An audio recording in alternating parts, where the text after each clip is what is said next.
పత్రిసారి ఎప్పుడు ఒక మాట చెప్పేవారు, మానవ జన్మ యొక్క విశిష్టత ఏంటి, దీని పర్పస్ ఏంటి. మానవ జన్మ తీసుకుంటే మరు జన్మ లేకుండా చేసుకునే అవకాశం ఒక్క మానవ జన్మకే ఉంది, ఇక ఏ జీవికి లేదు. అలాంటి అద్భుతమైన అవకాశం కోసం వచ్చాం, కానీ మాయలో పడి మరిచిపోయాం. ఆ మరిచిపోయింది గుర్తు చెయ్యడానికే సద్గురువులు మన జీవితంలోకి వచ్చి మార్గం చూపిస్తారు. మన గురువు గారి గురించి ఒక్కసారి కనుకుంటే, ఆయన అవ్వాలంటే డాక్టర్ అయ్యేవాడు, కలెక్టర్ అయ్యేవాడు, అవునా?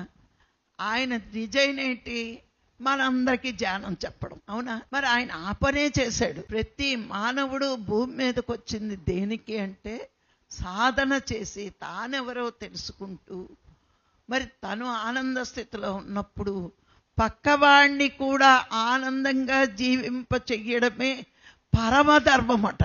ధర్మం కూడా కాదది, పరమధర్మం. పత్రిగారు మన మీద ఎంత ప్రేమో చూడండి.